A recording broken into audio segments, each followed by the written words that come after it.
Hi everyone, today I want to show you how to paint a classical portrait in oils on canvas. I'm going to show you how to make a master copy after a very famous French painter of the 19th century, William Adolphe Bouguereau. So let's begin. This is a short video, but if you want to watch the full video tutorial, it's available. You can download from my webpage. Follow the links in the description. In the very beginning, when we use this classical approach, I would recommend you to do a quick underdrawing. Well, basically it's a very quick and simple sketch, usually with charcoal. We use willow charcoal for that. And if you have ever watched my tutorials, you know that I usually always suggest you to start up with a quick underdrawing, just because it's a lot easier to paint when you have a good foundation, a good underdrawing. And of course you can use different materials for this underdrawing. You can use graphite pencils, you can use charcoal, pastels. Some people prefer acrylics. You can also start up a drawing with oil paint, just very thinly diluted. However, I would say that the easiest way to do this sketch is to use a charcoal. Willow charcoal, it's a very basic drawing tool. So we start from a very quick sketch of the head, including the neck, shoulders, hair, and so on, because we need to make a good composition at the very beginning. And it's really nice to use charcoal because you can easily and quickly remove it, and you don't have to use erasers. And if you use some other materials like pastels or graphite pencils, you most likely will have to use an eraser. It's not very convenient in my opinion. So we kind of try to draw what we see. I usually like to do it freehand, but some people prefer to use a projector or trace it. If you feel more confident to do it like that, you can also trace it. But again, we need to remember about a good composition and the right proportions. It's important because if you do them wrong in the very beginning, it's going to take you a lot of time in the future to redo it, especially when you start painting. And I talk a lot more in the full video tutorial, and I explain how to do this underdrawing correctly. The second step is the underpainting. It's also a pretty important stage, especially if we follow this classical approach. So the first step is the underdrawing, the second one is the underpainting when we introduce colors. But we use usually 1-2 colors because, again, it's the very first step. So we need to care mostly for the tonal values. So we don't need to use the entire palette. It's easier to use 1, 2, sometimes 3 colors. We need to darken the shadows, and we need to separate lights from the shadows. So basically we need to start working on the construction of the head, on the big planes of the head, and also on the volume of the head, because obviously it's three-dimensional, it's not flat. And therefore it's easier to use 1-2 paints without any white. Because if you use white, it will take quite a lot of time to dry it, and the underpainting is a very quick stage, very simple stage when we don't care for details, so we basically kind of get rid of the white canvas and start working on the tonal values. We need to make it quick and be able to paint in a few hours or the next day. So for that we also have to use some thinner. I'm using a very basic thinner Gamsol. Don't use oils in the first layer. So, as I mentioned, we need to separate lights from the shadows, and it's easy to start painting from the darks, so from the shadows in the eye socket, then from the dark halftones on the side surface of the head, then the neck and the hair, because the hair is also pretty dark, right? So it's always easier to surround the light tones with darker tones. Don't start up from the light on the face. Yeah, they're pretty light, and it's always easier to start up from the darks. Yeah, and then slowly get to the dark halftones and then to the light halftones. You can use any brush, but again, I usually suggest to use bristle brushes in the beginning also. And don't take a tiny brush. Take something middle size, flat, bristle brush. It's a lot easier to work on the construction and to kind of work on the shape, sculpt on the shape of the head. Never forget about the underdrawing. We made it in the first stage, but it does not mean that we need to completely forget about it. Remember about the underdrawing, I mean proportions, likeness, and always care for the tonal relationship. Make sure that the shadows are always darker than the lights. Again, I talk a lot more about these basic rules in the full video tutorial, and you can also get a lot of information on my Patreon, where I share my knowledge and experience in painting and drawing. So check it out. Again, you'll find all the links in the description. I did not say, but for this underpainting, I'm using two colors. A burnt umber and transparent red oxide lake. Well, you don't have to use these particular colors, but I would say that usually back then, the old masters like to use dark and kind of warm colors for the underpainting. So, I mean burnt umber, sometimes raw umber, burnt sienna, and some other transparent colors. So we also kind of tried to use them, and I took two colors, two paints, just because sometimes we need to get some really dark tones. For example, for the hair, right? For some shadows sometimes. And for lighter tones, we can use lighter color. But actually, you can use only one color. I would say burnt umber or burnt sienna. Then it's not going to be easy to get the very dark tones, but it's okay because we'll paint anyway on top of it in the next stage. So carefully construct the big form of the head. Don't care much for the details. We'll have enough time in the future to do the details. So basic forms, big forms, no details, and again, always compare what you do with the original, with the reference, because we have to always make sure that we follow the artist and do not do some mistakes. Remember about tonal relationship and color relationship. We'll talk more about this in the future. Okay, and you can always make it pretty smooth and soft. I mean, the underpainting, you can just take a piece of cloth and smooth all the transitions between the halftones. It's not that important, but sometimes when you do a portrait, especially if it's a classical portrait that needs to look more finished, it makes sense to make the underpainting pretty smooth. But again, sometimes we can do a very quick and rough underpainting when we care mostly for the big things, not details and not nice look of it. Let it dry. Usually it takes maybe 12 hours, sometimes more, depending on the temperature in your studio.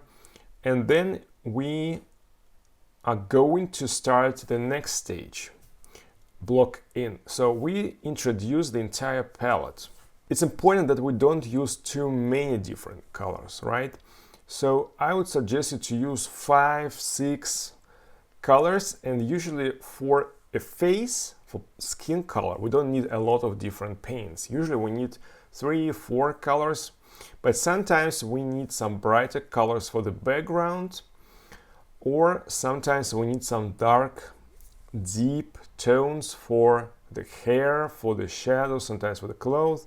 So in this case, we have to use some dark tones in the hair, for example, right? Okay, so in the very beginning, we paint quite thinly, but I don't use any medium. Sometimes, if the paint is too thick, I dilute it, but usually I try to paint without any medium, just because oil paints today, they contain quite a lot of oil, yeah? And we don't need to dilute it. It's already pretty thin sometimes. If it's extremely thick, if you can't just grab it with your brush, then of course you should use some medium. I would say you can just mix Gamsol with Stan linseed oil. That's a very good medium. But you can also buy a ready-made medium. That's up for you. Again, I'm painting with a bristle brush, middle size, and I try to, first of all, care for the big form, right? So I'm not really focused on the details, and we don't have so many details in this case. I'm trying to get the right color, and to get the right color, it's important to paint lights and shadows almost at the same time and always compare them. Because it's difficult to say if we got the right color for the light if we don't have the color for the shadow. When we put them together on the canvas, we can compare them and decide if we need to adjust them, make it light, dark, warm, or cooler. When you start working with the colors, it's pretty important to remember about warm and cool shades. In the portrait, and actually in any other painting, it's important to combine warm and cool shades. Again, check out my Patreon and you'll find lots of videos to help you out with this issue, because sometimes it's difficult to figure out what's light, what's darker, what's cool, what's warmer, right? So we need to always remember that when the light comes from the window, it's indirect sunlight, and usually it's pretty cool compared to the shadows. So in this portrait, and if you look at the reference, you'll see it, the lights of the face have quite a lot of cool shades, like a bit of ultramarine, maybe even some green shades, a bit of purple, and the shadows, they are warmer, yeah, which means they have some reddish shades, maybe warm greenish, slightly olive shades, a bit ochreish. So when you do this portrait, you kind of have to always keep in mind that we should not use too many warm colors for the face, right? I mean the light of the face. Use warmer tones in the halftones or in the shadows.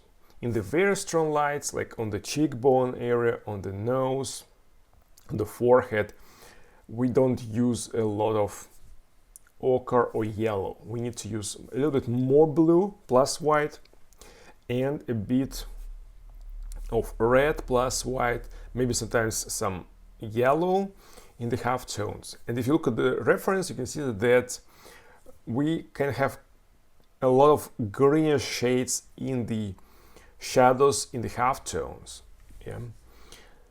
So that's pretty important. If we completely ignore this basic rule, we'll end up having a very brownish portrait or very grayish, sometimes muddy. It's not good. First of all, for the painting, it's important to combine different warm and cool shades. Second of all, as we're making a master copy, we kind of have to make it look like the original, more or less, of course.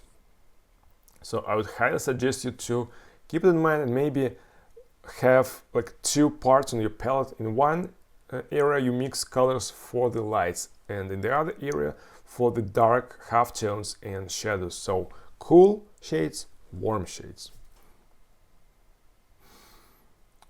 Again, I would repeat this basic rule that we have to keep in mind all the time.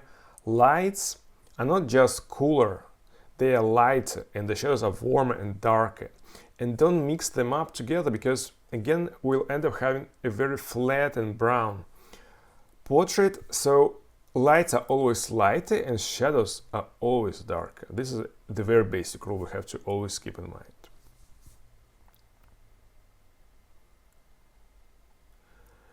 At some moment I grabbed a synthetic brush, which is pretty soft, because we need to make smooth, soft halftones and transitions.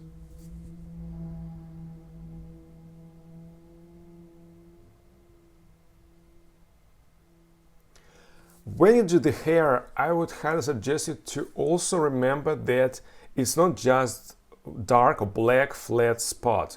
No, hair has light and shadow. Maybe it's not that obvious on the reference, but if you zoom in, you can see that there are some lighter areas on the hair and darker areas, because it's not flat, right? It's another form, and each form has volume, which means light and shadow. So I'm carefully trying to copy what I see, at the same time always keeping in mind that lights are cooler and shadows are warmer, lights are lighter, shadows are darker. And at some moment you maybe need to take a bigger brush, so it's okay that you combine different brushes, but don't always use synthetics. They are not that great, especially when you need to work on the big areas, on the big spots, when you kind of construct like a sculptor this big form of the head. I would suggest you to do it only with bristles. And yes, when it's done and when you need to finish some detail, then you can take a synthetic brush, but not in the very beginning.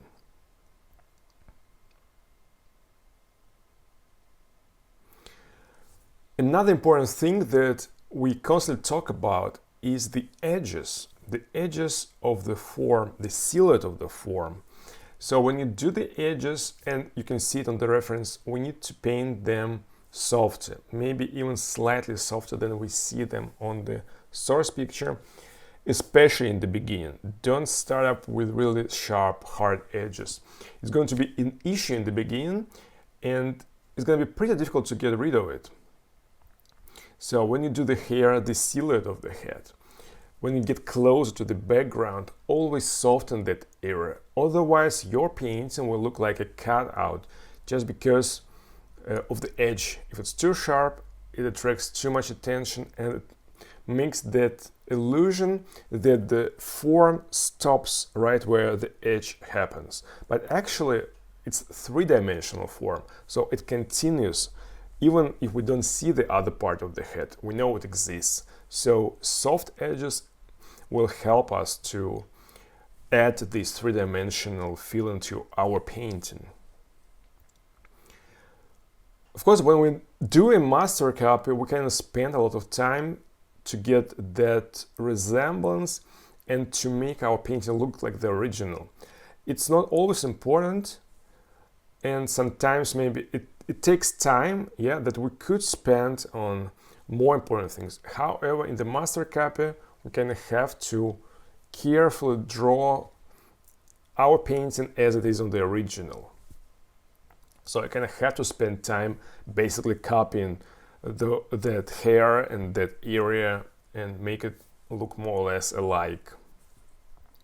When you do your own painting and if you use a reference like a photograph or you paint from life, of course it's not that important. You can be more free and decide on your own what you want to paint and what you want to ignore. In this situation, the rules are a little bit more strict. So you can spend a lot more time and really nail it. Anyway, I think we're almost there, and I'm going to do some final brush strokes and finish this painting. I really hope that this video was helpful for you, and again, you can find a lot more information on my webpage and my Patreon, and find a lot more tutorials that I make specially for you. Thank you for watching, and see you in my next video lesson.